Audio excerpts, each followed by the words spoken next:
The world is waking up, and you finding your way here today is no coincidence. The spirit world always has a way of guiding us where we most need to be at the absolute perfect time. I'm your host, Lindsay Morlock, and you're listening to the Guided Podcast, where we explore how the spirit world works on our behalf to guide us along our paths. This is where you'll learn how to live a life that is both conscious and connected, so you can supercharge your pathway to healing and open to life's magic and miracles.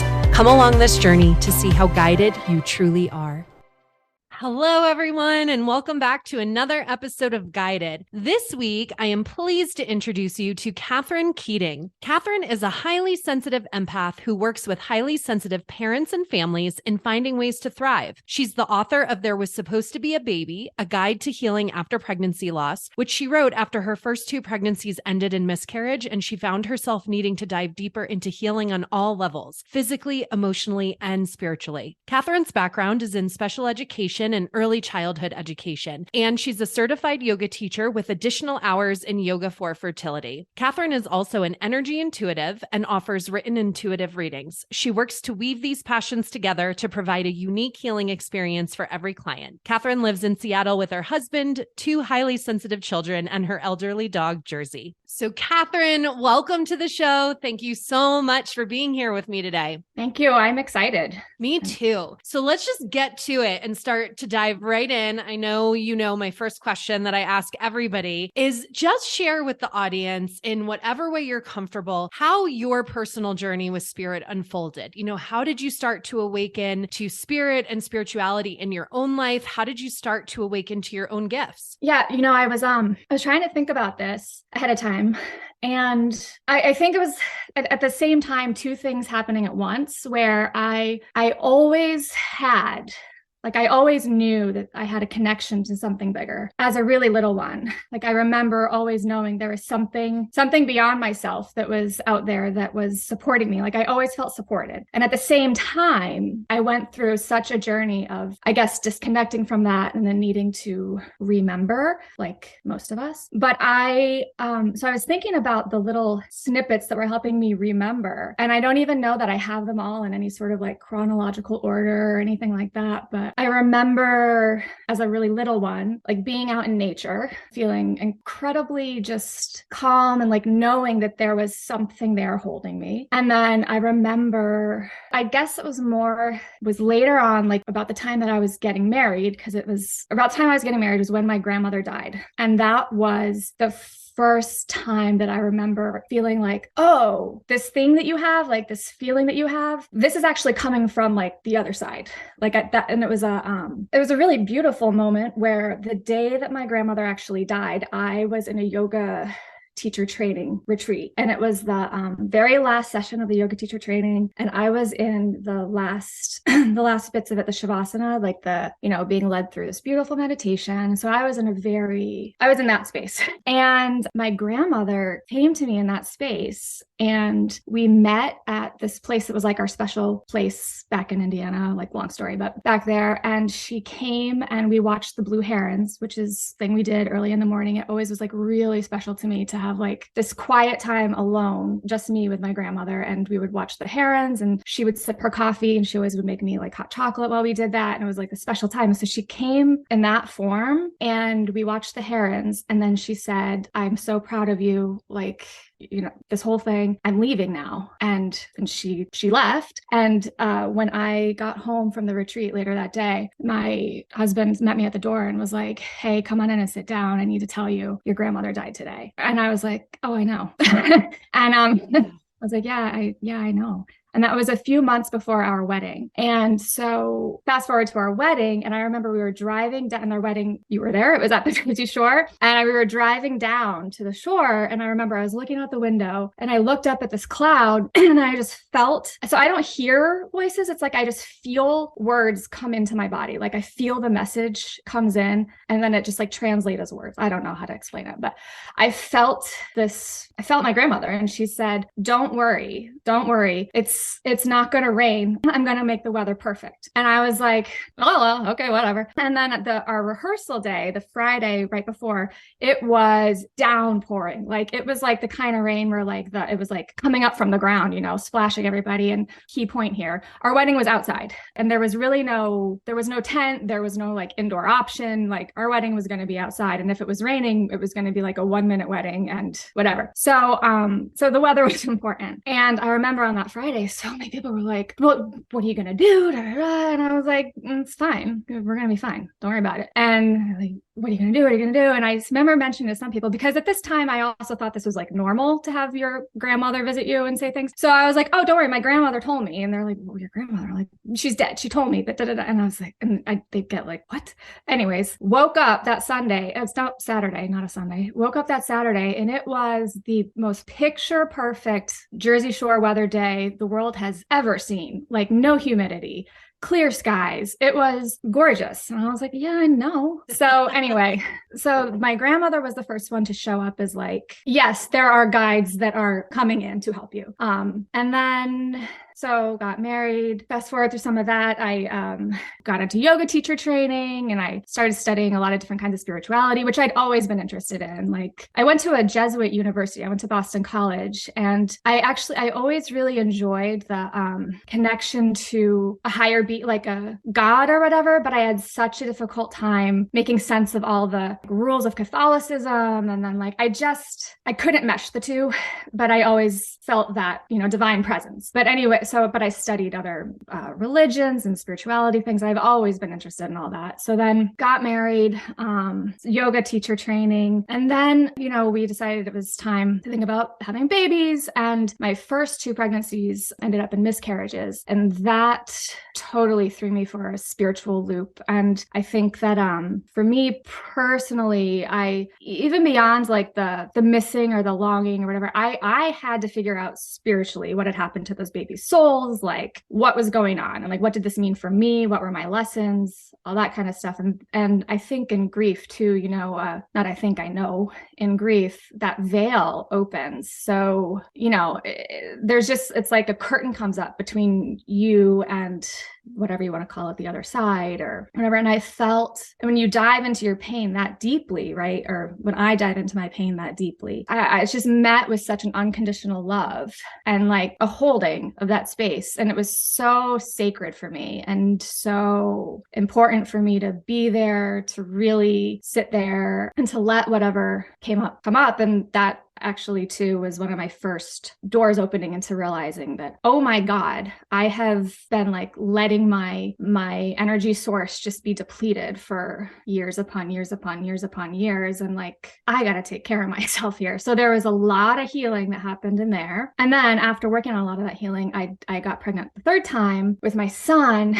I mean, pregnancy and motherhood, it is a trip when it comes to spirituality. It is wild. It is like it's like it's just like this portal that you're just shot through and you either have to figure stuff out or it's just all really, really hard and messy because there's just kind of not an option. But my 3rd pregnancy was my son, and it was so expansive for me in so many ways. But I knew right away that I was pregnant with him. It was like a hum. There was like a vibrational hum that I could feel in my womb space. And it was this hum, and it was there right away.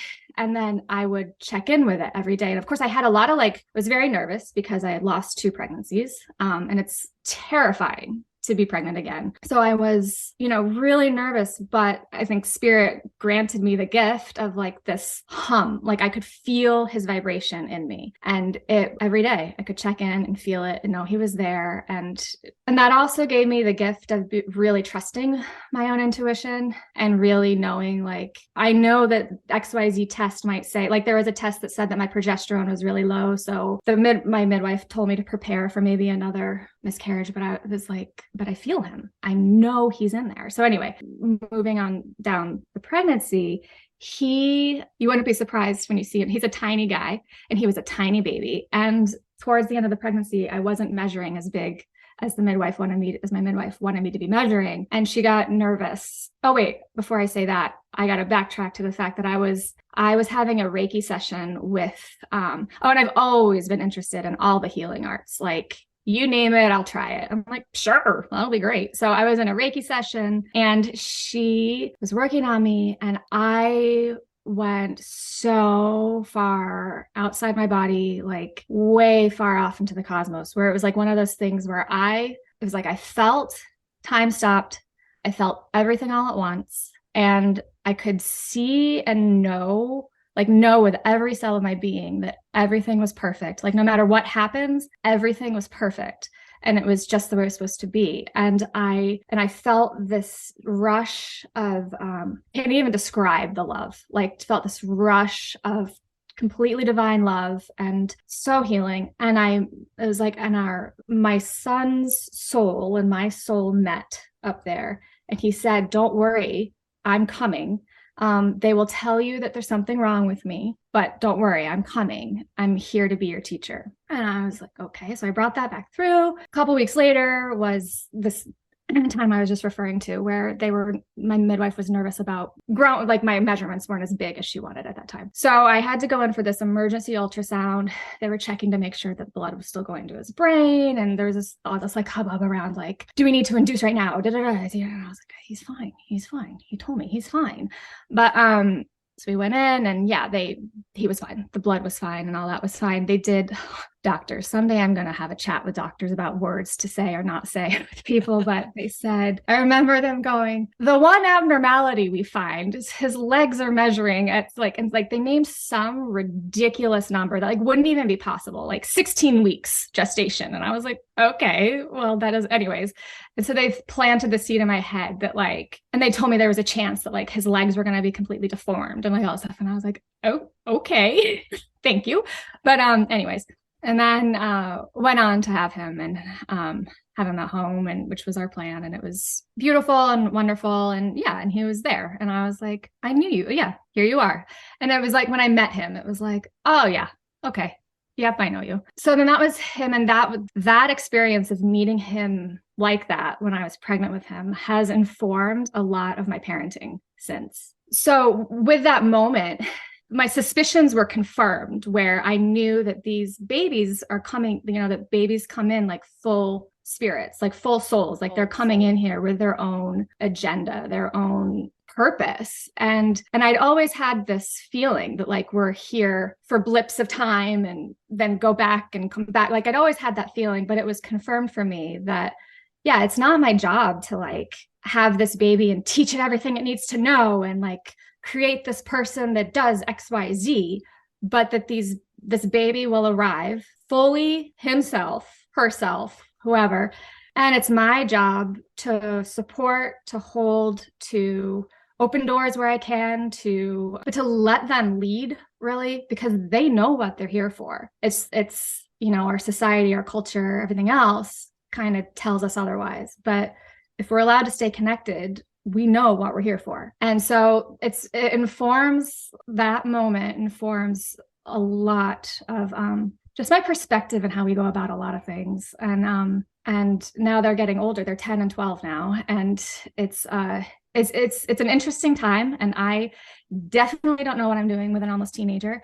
But actually, he's not quite 12. He'll be 12 soon. But I don't know all the things I'm doing. But I can keep coming back to that like place where I'm like, oh, I just need to step back and let them be. We'll figure it out. I want to like pause for a second to reflect some of the threads that I'm hearing from you that are really powerful, which is this connection point of knowing your own knowing, because so many of us are in our minds, right? We're trained to go to our minds when there's great uncertainty, when we enter a place of fear. And there were so many big and small ways, right, that fear was trying to infiltrate, and that I want to reflect, because I think this is a common experience. We have different different ways that this shows up. But for example, your wedding and you having this knowing from your grandmother that, right, the weather was going to be perfect. And yet people were saying to you, what are you going to do? How's this going to be? Right? Because this is what happens. People outside of us and their own fear really try to, like, they're not trying to throw us off our game. Like, they're coming from a place of concern and support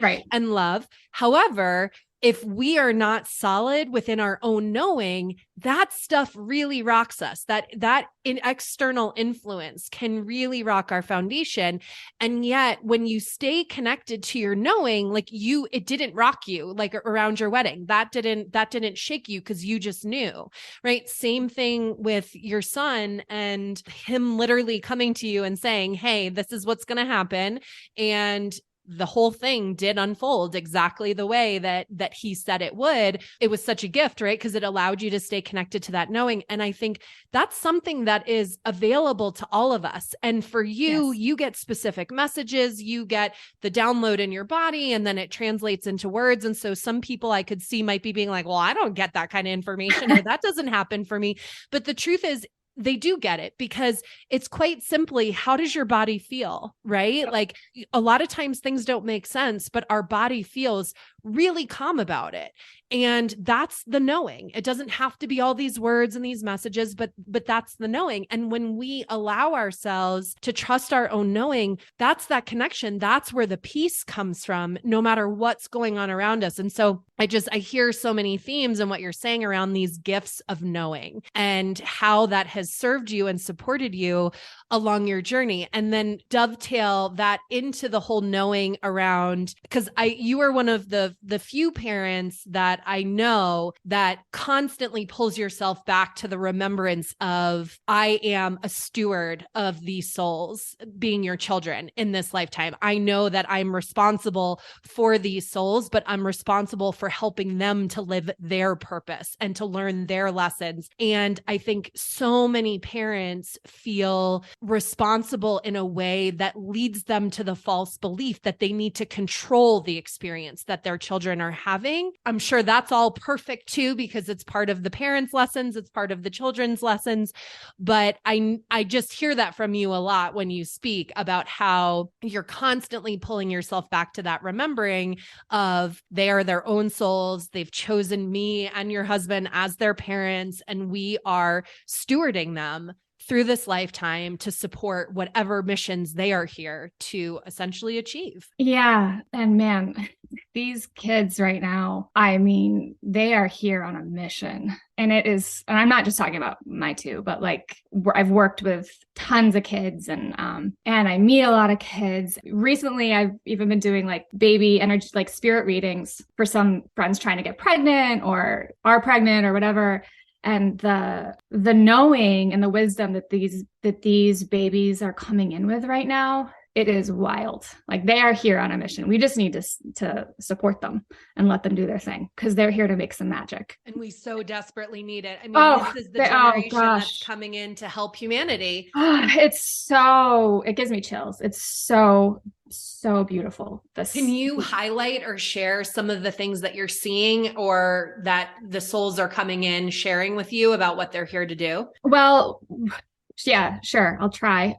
Because again, a lot of the things for me, it's just like this deep feeling, and it doesn't always have a word that correlates with it. But it's like, so the way that I do energy readings is through writing. And I guess the super quick story about that is I've always been a writer. I've always journaled, and I had started for my own healing. I was journaling like letters to myself from love, from divine, whatever. And it was giving me a lot of healing messages.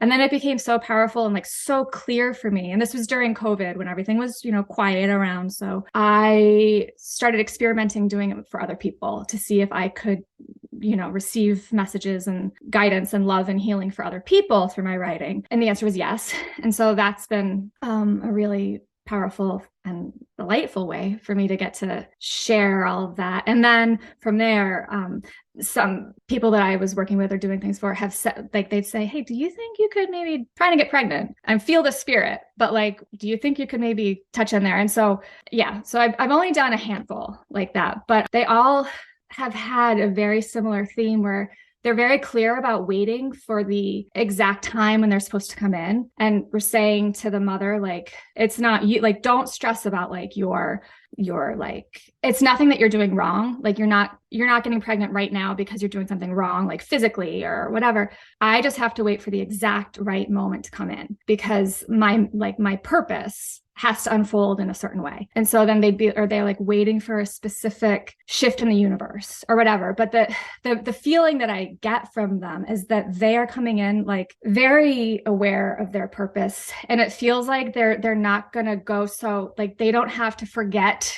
as long and as much as like a lot of us have, that they're going to be able to just hold it more and not have to go so far down the other end to that contrast point to come back to find it. But that, I think a lot of us are doing the bridge work to change so many things in our systems, our structures, our society, our inner beings. And I think that this next group is coming in like ready to take that and run. So yeah, that's the big thing that I'm getting, is that they know what they're doing. They're waiting for the right time. And the light that they're bringing is so big. It's so big. These little ones are coming in so much more awake, and they're all really, I think, coming in to help heal the planet and help us all awaken. So I think it's powerful to hold this perspective about kids and what their role is and how that informs how we interact with them as adults. And I'm not a parent, but I learned so much from you thinking about how we communicate with children and what are the messages that we're sending them, whether we're in a teaching profession, whether we're interacting with them on, in a random, saying hi. Like kids are so naturally open. And when you see the like baby waving to you in the grocery store and like playing with you, like that's the divine child, right? Like we all come in totally open to giving and receiving that love. It's just as we evolve into adulthood that we start shutting down some of those faculties based on our lived experiences. And so I do believe there's many of us that have entered into this lifetime far more sensitive than previous generations. And that is kind of where I want to start guiding our conversation today is to that highly sensitive component, because you and I both are on the highly sensitive spectrum, but you've really done a deep dive into the whole HS world. And I would love to just hear about, how your own lived experience has led you to the work that you're now putting out into the world. Yeah. And again, like I said before, like parenthood and all, it is a portal. Like that was a huge piece of where I was like, oh my goodness, like I need to figure this out. Yeah. So I've always been, incredibly highly sensitive. So when saying highly sensitive, that term itself pertains really to like, just more like the sensory neurons. Like we are so activated by stimuli, like smells, sounds, touch, bright lights, all the things, crowds. That's highly sensitive. Like senses are on high alert a lot. And there's actually a quiz people can take online that we can include in the show notes so that people can actually determine if they are on that HSP scale or not as well. Yeah. And I'll throw in with that. If you are thinking that that's you and wondering like, oh, whoa, maybe this is something I need to look into. Elaine Aron's book, she was the highly sensitive person. She was the first, she's a doctor. She was the first to really start studying how these minds work, how we work, all these things. And when I read it, and I already had Grace and Tucker, so I was mid-30s or something, and a friend said to me, hey, I heard this interview on the radio with this woman, like, I think you need this book. I think this is you. And when I read that, I was like, I was sobbing. I was like, it validated so much for me. And it made me go, oh, like, this is a real thing. Like, I haven't been crazy all this time. I am feeling all this differently because about 20% of the estimate is about 20% of the population, actually of all species, 20% of all species are considered highly sensitive. And they're the ones like in like a herd of deer, they're the deer that first know danger's coming and like pound the ground to alert all the other deer. So it's an important role that we have, but like until very recently, it was not even a thing. And we were just, you're too sensitive, like get on with it or whatever. So when I read her book, it was like, oh, wow, there's a lot here. So that's the highly sensitive piece. And then with that, some highly sensitive people are also empathic or empaths. So all empaths are highly sensitive, but not all highly sensitive people are also empaths, if that makes sense. But I am very much both. And I can now look back as a highly sensitive empathic adult and realize how overwhelming it was to be that way as a child and not know that that was what was going on. Like I did not have an understanding that there were such things as energetic boundaries, or that I was supposed to be living in my own body until like 2 years ago.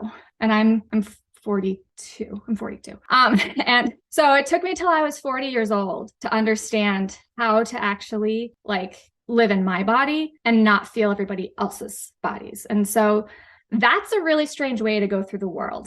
And it's exhausting. And I look back now and know that being that empathic as a little one, I felt everything. I mean, the adult world was very big for me. Like, I was like, what is all this? And in my own household, like I could feel my mom's feelings. I could feel my dad's feelings. I could feel my sister's feelings. I could feel my brother's feelings. And I took them on.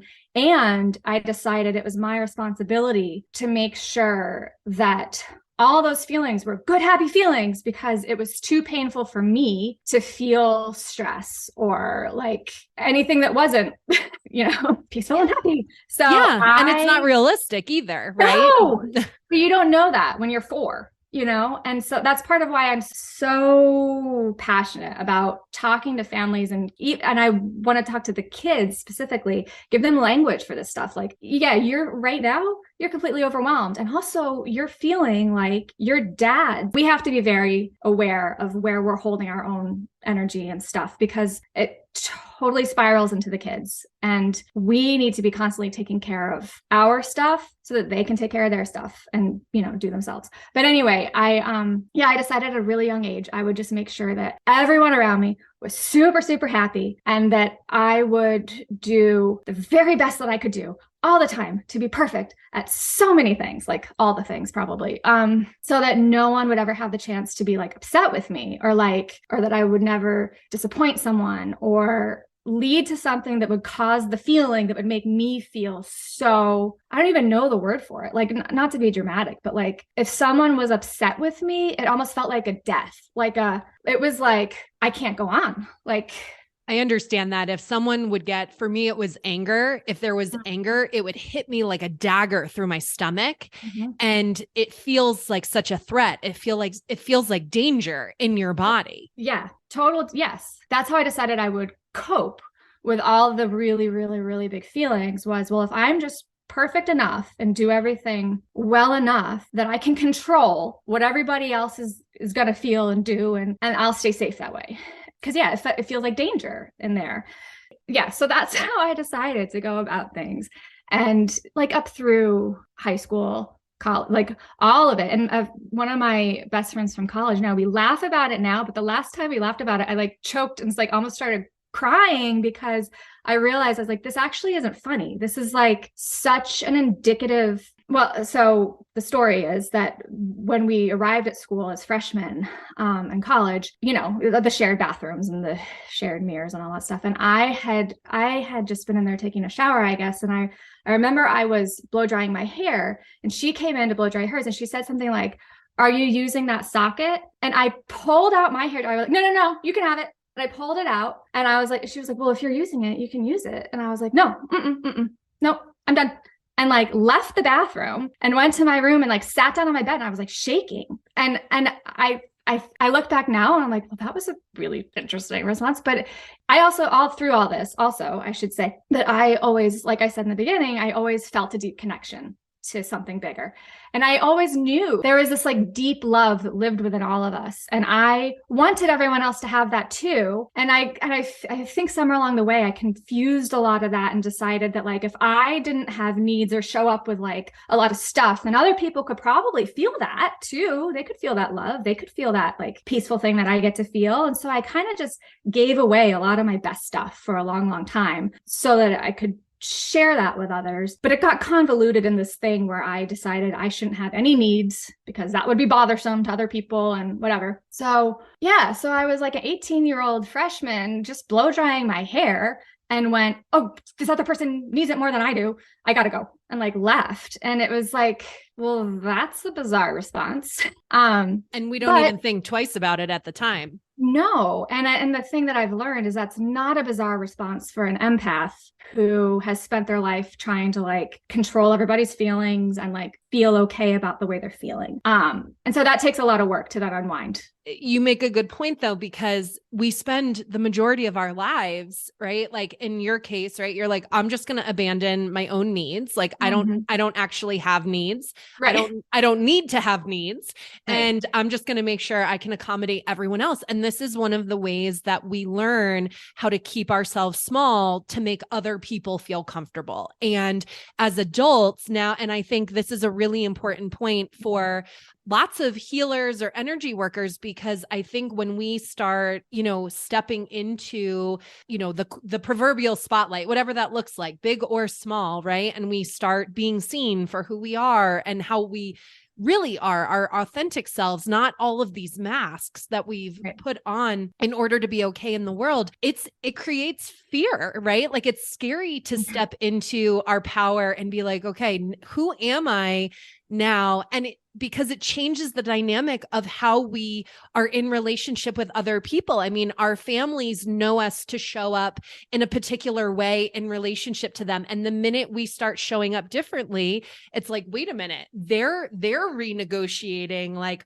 who they thought we were and who we know we are. And that happens with families, that happens with our friends, that happens with, the people we're working with. And so that's the unlearning that we need to do. We need to, start peeling back these layers of all the masks that we're wearing that kept us safe as kids and helped us, to feel safe in the world. But as adults, we don't need those ego defenses anymore. And when you're highly sensitive, it's like everything that you're working through and unlearning, it's all amplified because of that sensitivity. And we don't have, well, at least our generation, we weren't taught coping skills growing up, and that's not anybody's fault. That's just where the world was at that point. Right. And I think many of our parents were of the generation where it's kind of like you suck it up and deal. Like you just swallow your pride, you choke down emotion because you have to keep going, pushing through. And they received those messages because they were a product of people who lived through the Great Depression, which is what they had to do to get through the Depression. So with every generation, there's a different level of learning and unlearning that happens, that now I think has brought us to this point where we've come in more sensitive, and our job is to help find those coping mechanisms for ourselves so that we can start catalyzing change for these future generations that are coming in so much more sensitive than even we were. Yeah, 100%. And even knowing all the things I know, I think it's important to say through my experience and, all the things in the way that I let like spirit guide my parenting and all these things, it's still like, I am not doing it perfectly. I really have to watch what comes out of my mouth. My kids are very, very, very sensitive to the tone of voice that we use and to the actual words that happen. And it's hard because sometimes and one of my go-to coping mechanisms is a really quick, sarcastic, like, it's not good, but I'll say something like really quick and sarcastic. And my son, well, actually both of them, they've told me, like, they tell me straight up. They're like, yeah, that's not good. Like that like really it didn't feel good, or they say that really hurts. The way you said that really hurts. And I'm trying to say XYZ. And I think that's been one of the very interesting and very, very interesting points of raising these super highly sensitive kids. They hold you so accountable for your own healing and to face your own stuff, because like, I'll never forget when he was little, like 3 or 4. And my son looked at me one day when I was probably saying something offhand. And he said, he goes, "Mommy, I do not like it when your face doesn't match your words." And I said, I took it in for a second, and I was like, my face doesn't match my words. Oh, when I'm not in alignment, you feel that. And like, or if I'm saying, and they still call me out, they'll be like, "You're saying, no, I'm not mad," but you're saying it like, "I'm not mad," or whatever. And they're like, "We know you're mad." And I think that that's an interesting thing to flip back to with the me as a child, and for parents to know about these kids. You can say, like, these kids are so open and aware, and they can feel so much. You can say to them whatever you want, but they will feel the truth underneath. And it is very, very, very jarring to try to make sense of that world. And one thing I'm trying to teach the kids is to always be listening to their bodies, like back to something that you were saying, you know, about, you do have those feelings, you do know, you do have that knowing, and it comes in your body. Like when your body feels aligned and right, it's right. And like, you know that thing. And I, that's something that I definitely let slide way long ago. And I would let it go in a particular friend relationship, we'll call it, in high school, had a mother figure in it who was, she was maybe the most incongruent person I've ever had to be around, and would say like, and I had to be in their household a lot. And it got to the point where if she walked in a room that I was in, I started shaking, sweating. I felt like I was going to throw up, like all these things, but I would just push it down and be like, oh, well, I have to be nice to this person because this is my friend's mom, or whatever, like whatever. Right. Be respectful. I got to be respectful. I'm probably making this up. She says that it's fine, so it must be me, like whatever. But you know, I wish somebody could take that teenage person and say, no.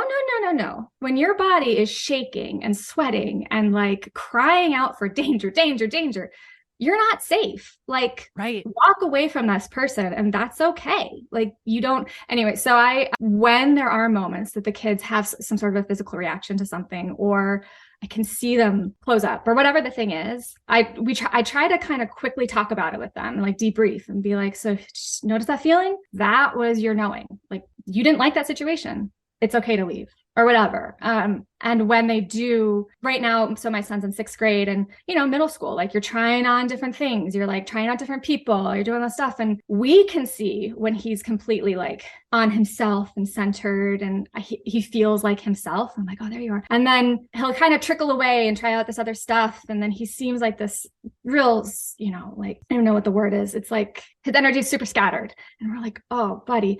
And then it takes a crash and we pull him back into himself. And then we talk about it, like, see how you're feeling right now? That's you. That other thing you were trying to do, that didn't feel right, did it? And it's like, yeah, no, it doesn't feel right to be in this other space. Anyway, that's kind of a roundabout.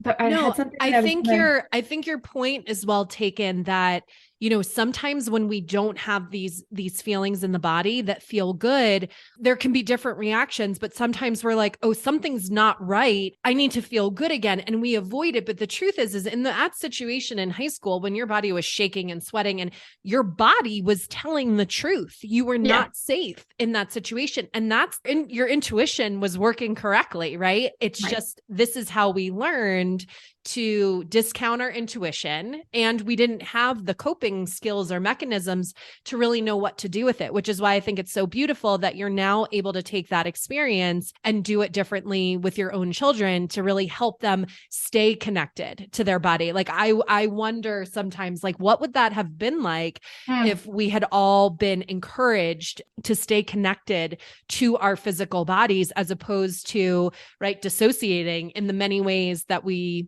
dissociate from our bodies, whether that's going to our mind and thinking our feelings, whether that's distracting ourselves, food, shopping, drugs, like alcohol, whatever the way is that we want to numb those uncomfortable feelings, right? And the more sensitive you are, we have to know what to do with all of that information. And I think another interesting, like another point for parents to hear is like, so my mom actually did know that I was very sensitive. Like, she would give me days, I guess they were like mental health days, but like days when she'd look at me, I was just like, I just can't go out there. Like, I cannot go to high school today. Like, I just can't. It's too much. So I'd get a day just to kind of regroup. And they were really important to me. Like, I really needed that space. And it's still something that and as a parent, something that's really hard to find. Like, people need you a lot. And you don't get to just close your door and be like, no. I'm off. Like, I am not talking. I am not anything. But anyways, so she knew that I was sensitive, and yet I don't think that anybody had any idea that I was actually feeling everybody else's feelings, right? Well, and how would they know, right? Because it was such a taboo topic, right? Other than, what just popped into mind is a friend's dad suddenly died when we were in high school. And I remember driving to the funeral with another friend's mom. And there were a group of us girls in the car. And she looked at me and she said, honey, you got to stop. And I was like, what? And she was like, you are feeling the pain of his death like you are my friend, like named my friend's name, right? And she said, all these other girls in the car are feeling sad for him. You are feeling sad as though you are him. And she said, you got to stop. That's going to kill you. And wow. I got at the time what she meant. Like, I knew I felt everything bigger. Like, I knew I did, but I did not know that there was a difference between sympathy and empathy. I didn't know that.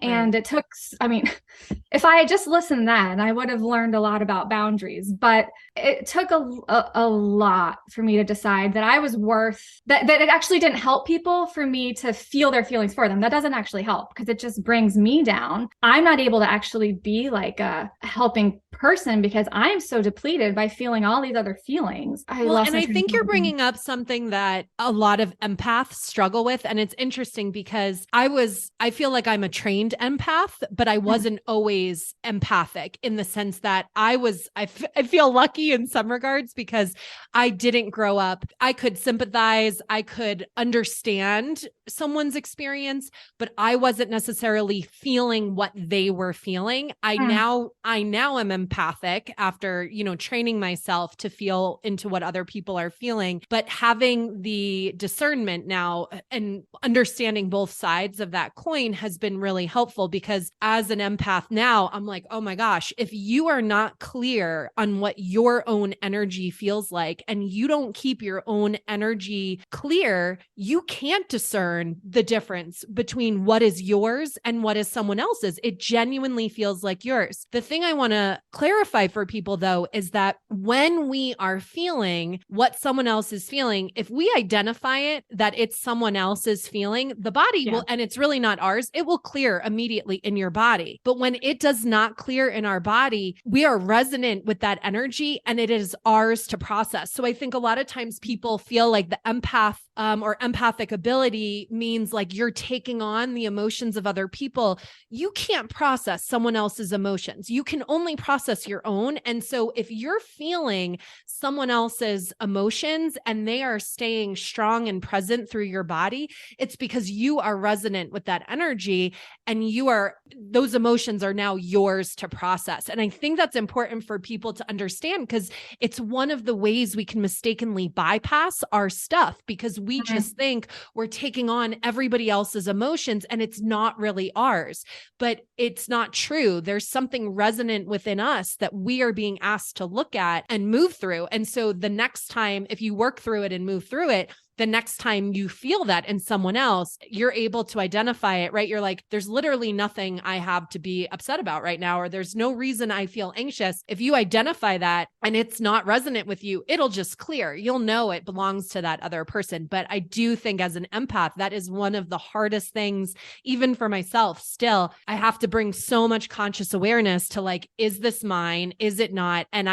my mind doesn't always think to ask that question. So I think it's tough. Yeah. And I've been noticing lately, I've been working on this stuff for such a long time. And like, I think like so many people the last few years have been this rapid fire, like, awakening. Awakening and like peeling back of the onion. Like every time I'm like, oh, okay, there's another layer. Oh my God, there's another layer. And it's been really fast. And even with all of that, I have been noticing that there's almost like no days off for this kind of stuff. Like the second I try to just check out, I can do very grounding, peaceful, lovely things that allow me to just be in my body and feel peace and all that kind of stuff, or not be thinking a ton. But if I do anything that's just like purely just checking out, I can't even like binge a Netflix show. Like I can't do anything that's just like a pure checkout, because the repercussions of it, it's like such a backslide from all the things that I've been like, I can't even really explain it. It takes me a long time then to come back into, okay, well, what's mine? What's this person's? And it's like I have to kind of restart again, and it's just almost not worth it. So it's like this learning to be like, to lean in to the to emotion. lean in and be consciously aware, and asking myself like all the time, wait, was this mine or was this someone else's? And as the kids are getting older, I'm noticing I'm being more aware of making sure that they get their own bubble to be their own self in, because I can feel a lot of their stuff, but like I don't want to feel all their stuff right now. Like they're going through their own things and they get to have their own human experience. And whereas when they were really little, or when they were nonverbal, like if they were crying as babies, I could hold them and feel them and know like, oh, it's a tummy ache, like, because I would feel it in my body or whatever, say, oh, it's a tummy ache, let's do a little tummy massage or whatever it was. And that was really helpful then for me to be able to feel their feelings. But now, as they're becoming more their own people, it's like it's not my job to feel their own feelings anymore. So I have to be aware a lot and check back in. And one thing, here's a hot tip for empaths out there. One thing that's been really helpful for me, and I learned this from Kristen Schwartz, who's the behind the Realized Empath. She's a great resource if people are wanting something. Bajillions of times over the day, I have to stop and say, take a breath, say, I am Catherine, I am here, and like feel myself in me. And it's like an instant separation from me and someone else's stuff. And when you're in a family and there are a lot of things going on around, like it's a practice to keep yourself in your own stuff. And it's, oh man, has it been my husband might be the most patient man in the entire universe, but it's been such a practice, and he has been so helpful for me in learning, well, in a lot of things, but like learning how to stay in my own body, what it means to be in my own body, that when he's cranky, that doesn't mean that I'm supposed to be, he's not cranky at me. It's not my fault. I'm not supposed to be cranky too. Like I'm allowed to be happy, even if he's cranky. But it's taken so many conversations and like, well, it's a practice. And I think that's the thing, like it's levels and layers. We talk about that all the time on this podcast, the levels and layers of our healing. And I do think what you're highlighting is the need to have practices to be able to come back to yourself, to the connection with yourself, to the connection with your own body. I mean, I know I told people one of the things that when I had done my mediumship training, one of the most important things I got out of that training was that in learning how to read different energies, I got really clear about what my own energy felt like. And I only understood what my own energy felt like by way of contrast in experiencing other energies. And I think that was it was amazing because I was like, oh, I really like my energy. I really like who I am, which was a connection I hadn't made before, right? We talk about like loving ourselves and liking ourselves, but we go to these like identities, egoic identities, or things that we, it's not to diminish any of the positive attributes we have, but it came back to this just energy source of like, oh, I really like what my energy feels like. But I only became aware of what my own energy even felt like by experiencing the contrast. And I don't think most people I wasn't connected to what my own energy felt like. And when if you're empathic and you're constantly feeling all of these different things, if you don't have a method of processing your emotions, of feeling your feelings, not thinking the feelings, feeling them, you're not clear. You're all gunked up with all of these different emotions. And that's the only way to really know what is yours and what isn't, is by being really clear about when your energy is not clear. And that's the practice. And so when I mentioned that I hadn't actually felt what it was like to be in my own body until about 2 years ago, the contrast thing that you just said. So what happened was when I was practicing doing energy readings through the writing, like the channeled writing for other people, the first person I practiced on was my husband. Asked him if I could do this, and he was like, yeah, sure. And he's interesting because he's just very grounded. He's like the guy you go to because you need he's just like super grounded. And yet he's always been very supportive and interested in things that I'm experimenting with or learning, but like he doesn't have to do it all. He's just like, okay. But anyway, he said, sure. Yeah. So I did his reading. And I swear to you, I had never in my whole, when I felt into his energy, it was the first time that I felt like my legs, my feet, like I felt like that I was on the earth, because it's always been so much more comfortable for me to be like in your head. Yes. And talking with spirit and like I'm and it's like ping, ping, ping, ping, ping, ping, ping, ping, ping going off in my head all the time. But I felt I was like grounded. I was having like one thought, things were blocked out. And afterwards, I remember it was COVID. So he was home, like in downstairs on the computer. I remember I ran down and I looked at him and I was like, wait a second. And he was like, what? And I was like, do you always feel like you have legs? And he was like, yes. Do you not feel like you have legs? And I was like, no, I've never felt that in my whole life. And he was like, I don't even know what you're talking about. But it was like this very, very obvious. And I felt him as a tree trunk. It was like, he was like this trunk that's so rooted. And that was something that I had never felt before. And so then I had that contrast. And then from there, I was like, well, I better figure out where my roots are. Like, clearly I'm missing something. So, yeah. And then I've done, from that point, I've done so many different readings for people and everyone feels so different. And then that has been such a powerful lesson and thing for me to know too, is like, I've always been a compassionate person, but then that takes compassion to like this whole other level, because you know that every person is literally walking through this world in a different way. Like not one of us is seeing things the same way. We don't feel them the same way. We don't interpret them the same way. And that's okay. Like we're all having a very different experience. And I have had experiences in like an energy where there is this very clear, it was like this crystal clear point in the head that all information came through.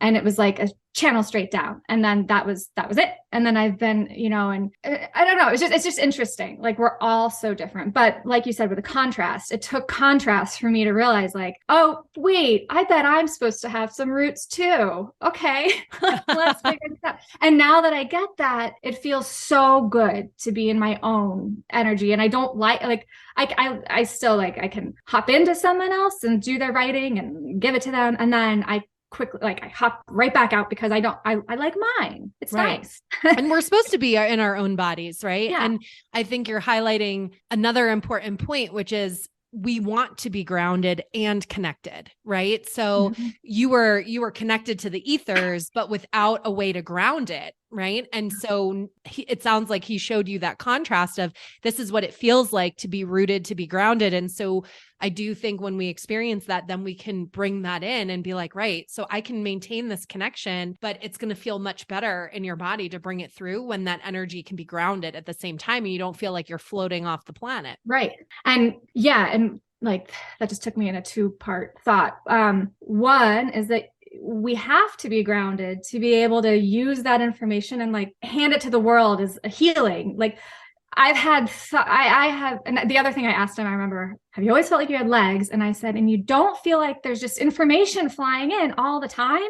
And he was like, what? No, like, cause I am, I get like a feeling on the back of my neck and I'm like, oh, okay. Well, like there's always something tingling and I'm swirling around in these thoughts that I have. And I'm always thinking about like the ripple effect of like, all the things. Like I can be in the middle of a thought about like, how does the school lunch schedule for the kids affect their intuition or whatever? And it's like, so I'm like always spiraling in these things. And I have so much I want to bring into the world. And yet I can't do that if I'm not fully grounded on this earth. And that's taken me until now to be like, oh, okay, so I'm fully rooted and I can have access to all this information. And here's how it becomes a tangible thing that I can get out of my brain and like create with my hands. And there that is. And the other thing I was going to say is we need to be able to process and get it all grounded, because when we don't, it's interesting, this hasn't come up till just a second. We get very, very sick. And I have spent, like decades healing from chronic fatigue, from adrenal fatigue, from digestive issues, from skin problems, because it was out of balance, right? Yes. And so the physical body becomes a mirror of where we're out of balance. And that's exactly the point where we need the balance. So that's that we want to be grounded and we want to be connected. And if either one of those things is too out of balance, it's going to manifest physically in some way, shape, or form. Yep. And if you're sensitive, you don't get a free pass on that. Your body will continue to tell you until you deal with it. Yeah. And I think that's an easy button for spirit to push, in the podcast where we talk a little bit about the meaning behind physical pain. Mm-hmm. I do think when you're highly sensitive, like I know for me, I feel pain regularly because it's an easy button for spirit to push to get my attention. And when you're sensitive, it's an easy button. So in one respect, if we listen to it, it's a total gift because we can get the message really quickly. Hey, there's an imbalance somewhere that you need to address and get the message. And when we're able to bring that back into balance, we're good to go. Pain goes away. We, heal what needs to be healed, and we can bring more conscious awareness to those patterns and healing them moving forward. But when we constantly ignore these buttons that spirit's trying to push, or we, mask them with different things, and we're not getting the message, they're just going to keep coming back in more pronounced ways. Yeah. So you can't ignore it. Yeah. It took me a bit definitely to be like, oh no, this is a gift. And it took me a bit, but also I have to say, I have to give myself credit that even in like the miscarriages, I went through a horrible, debilitating skin, painful rash situation recently. In all of those times, I also, while it was very uncomfortable, I was also very comfortable in leaning into the uncomfortable, like knowing that it was a gift. And there was a purposefulness to it. Yeah. And like now I know if I get a flare up on my skin, I'm like, oh, where's my boundary? Which boundary's been pushed? Where? And I know, and then I can deal with it and then it clears. But you're getting the message. Yeah. So as we start to wrap up here, what advice would you offer for people starting out on their spiritual journey? I guess, as we've mentioned 8 billion times here, to just know you're knowing and trust that. And it's interesting. I think, one of the things that through these times that we're in, where so many systems have been coming apart and breaking down, one of them I feel like is the guru outside yourself situation has been breaking down, and more people are like, oh no, I am my best teacher. Like I know. And I think that's a really important thing. And the more of us that awaken to that, the more power we put out into the universe with our own purposes and intentions and relationship with spirit. And one of my first like detangling and unwindings of rules that were handed to me that I was like, wait, what? Was actually in my yoga practice. I'd been taught you do XYZ early in the morning, you do it like this, and that is probably wonderful for people who, can do it like that. But if you have 2 babies under 2, it's pretty hard to get up or before them and have this like really beautiful practice and I had to learn really quick ways to drop in. And so I learned to meditate while nursing. I learned, all these things. And so everything, making little things sacred things. And that's still how I go about so much of my yoga practice, is more just like making every moment a sacred moment, and it's little things and blah, blah. It doesn't have to look a certain way. And I realized that when I was beating myself up one day, and I literally had 2 babies under 2, and because they're only 21 months apart. And I was upset with myself one day that I wasn't being a good enough yogi. I was like, I'm not doing this well enough. I'm not good enough. I'm not like having a deep enough practice. I've not meditated long enough. And I was like beating myself up, and I had to take a step back, and I was like, hold up.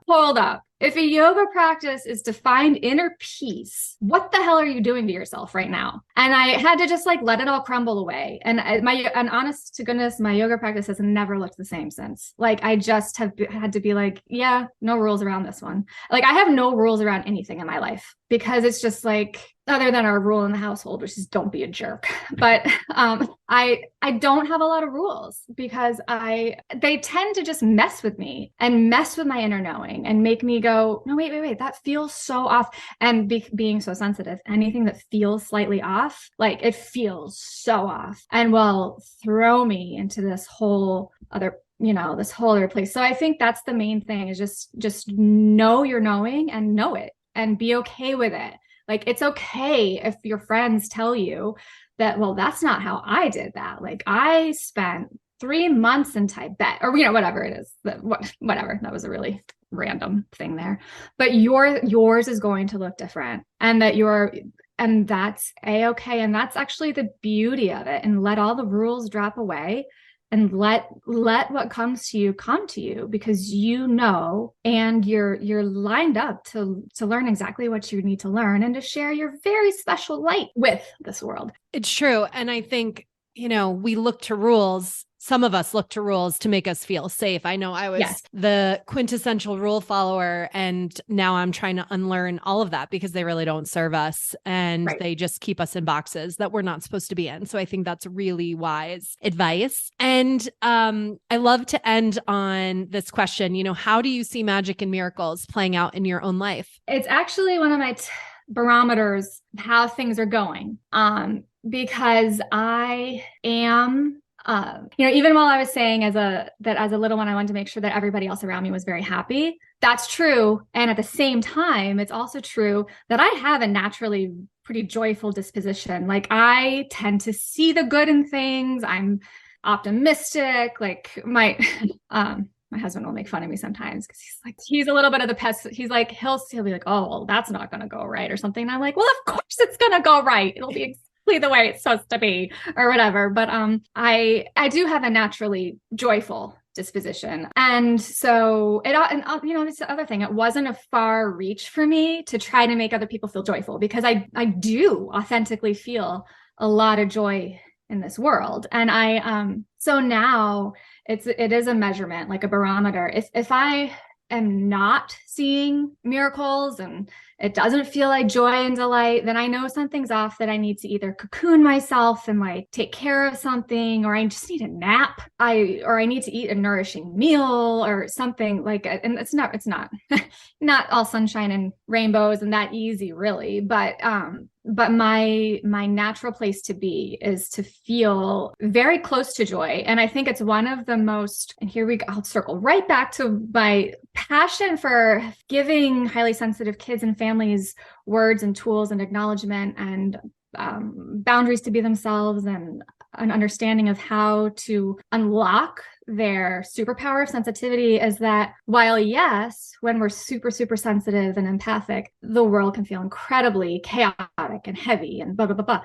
But if we know how to care for ourselves and do all these things that we've been talking about and everything, when we are in that good place, being highly sensitive is the most, I wouldn't change it for the world. It is so, I just got little shivers. It is so, it's so beautiful. Like, everything has the potential to be beautiful. Like, it's just, I get to feel this incredible unconditional love that runs through all things, like, animals, rocks, trees, water.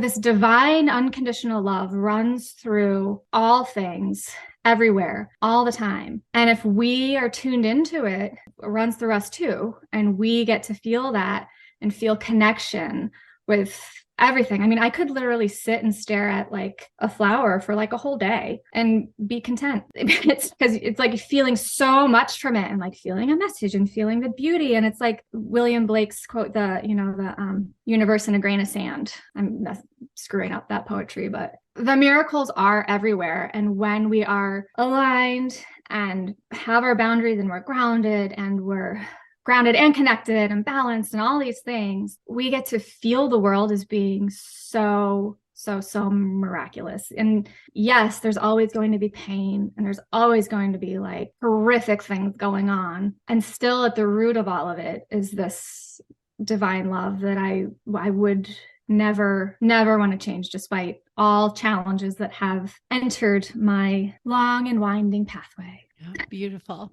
Thank you for sharing that. So how can our listeners support you? Support me. Well, one of my big passion things is just that each person take care of their own heart and take care of themselves to do their own work. And we need every person, to, like everybody who's on this path, to go for it and just, yes, because the more of us that decide to awaken and live from our heart centers and all of that, this world needs it. So let's just keep building that is one thing. And then I guess career work wise, or whatever we want to call it, is I'm launching some courses for parents and families on raising highly sensitive children. And so I'm working with my first beta group right now, Parenting a Sensitive. And then from there, I'm going to be teaching Parenting a Sensitive when you are a highly sensitive parent, because that's a whole ball of wax. And then Parenting a Sensitive when you're not a highly sensitive parent, because, that's its own thing. And then I'm going to be working also with children directly. And stepping from there, I would love to get into schools at some point, talking to teachers, because the way, like looking back now, like the way we show up in class is very different. And a teacher may be looking out in their room and seeing the student that looks completely put together and everything's like they're great students, work hard, all these things. And this is a total generalization. Like this was me, but there's still a lot of needs that are going on in there that we're not voicing. And I would love for teachers to understand like how overstimulating a classroom is for a highly sensitive child, and just ways to help them advocate for themselves so that they remain themselves and safe inside of an environment that could potentially feel like a threat too much. Yeah. Mm-hmm. So work with teachers, and I know I have more books inside of me, but I'm trying to get it out first as classes that I'm going to be teaching. So right now, I guess the best way to stay in touch or whatever is Instagram. And then I have an intention. I'm hoping to be, I'm very, very, very, very slow on the newsletter kind of situation, but sending out more updated newsletters just to kind of keep information going. And I'm working on my website, or a new website right now, to have more resources up and like where to get the classes and all that kind of stuff. So that's kind of where I'm stepping off into right now. It's very exciting because it feels like for years and years I've done like pieces of the work. Like I've been a teacher, I've been a yoga teacher, I've been purely into writing, I've done healing work with moms. Like I've done all these different things, and now it's like they're all coming together in one grounded channel. So that's what it happens, right? Everything is leading us to this ultimate pathway. Yeah. Well, thank you so much. This has been an awesome conversation. I feel like there's so many different pathways that we headed down, but really important for people to notice. And I know there's so many parents in this audience that I'm sure will just be soaking up all of the wisdom that you offered. So thank you for being here. Well, thank you so much for having me. It was, thanks for keeping up with my random and bringing it back. It's all good. All right. Thank you so much for listening to the Guided Podcast. If you enjoyed this episode, I would be so grateful if you would share it with a friend or even leave me a review so we can ensure that it makes its way into the ears of listeners who need to hear these messages most. Until next time, may you remember how guided you truly are.